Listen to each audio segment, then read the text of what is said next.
महत्वाची बातमी मनसेच्या गोटातून मनसे अध्यक्ष राज ठाकरे यांनी बैठक बोलावली आहे। देशपांडे, किल्लेदार, विशाखा राऊतांच्या उपस्थितीत ही बैठक होणार आहे। दादर येथील पार्किंग संदर्भात बैठकीचं आयोजन करण्यात आलंय। दादर आणि मुंबईमध्ये पार्किंग संदर्भात राज ठाकरे यांच्या संकल्पनेतून पायलट प्रोजेक्ट राबवायचा, यासाठी स्थानिक नगरसेवक आणि पदाधिकाऱ्यांसोबत राज ठाकरे चर्चा करत आहेत।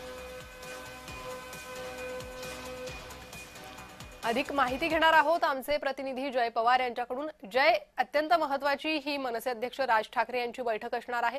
काय काय चर्चा या बैठकीत होईल?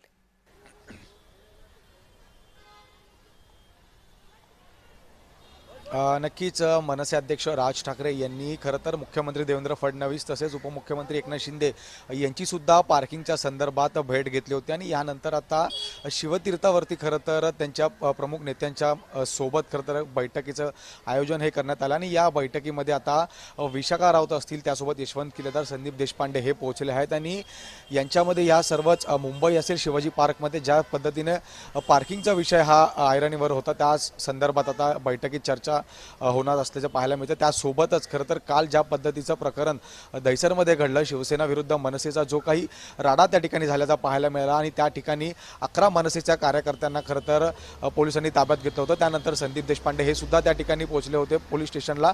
त्यानंतर त्यांनी त्या ठिकाणच्या पोलिसांसोबत सुद्धा चर्चा केली। मात्र आज या बैठकीत या संदर्भात सुद्धा चर्चा होते का संदीप देशपांडे या संदर्भातला विषय हा राज ठाकरेंसमोर ठेवतात काय सुद्धा पाहणं महत्त्वाचं असणार आहे। त्यासोबतच राज ठाकरे या संदर्भात काय भूमिका घेतात का याकडे सर्वांचं लक्ष लागलंय। त्यामुळे एकूणच या बैठकीमध्ये जे मुद्दे आहेत त्यासोबतच प्रामुख्याने दहिसरमधला जो विषय आहे मराठीचा मुद्दा आहे, कारण काल ज्या पद्धतीने संजय निरुपम यांच्या विरोधात मनसे आक्रमक झाली होती, दहिसरमध्ये एकूणच जो प्रकारचा राडा त्या ठिकाणी पाहायला मिळाला, या संदर्भात आता राज ठाकरे त्यांची काही भूमिका मांडतात का हे पाहणं तितकंच महत्त्वाचं असणार आहे। अगदी जय, धन्यवाद या सविस्तर माहितीसाठी। या बैठकीकडे आपलं लक्ष असेल।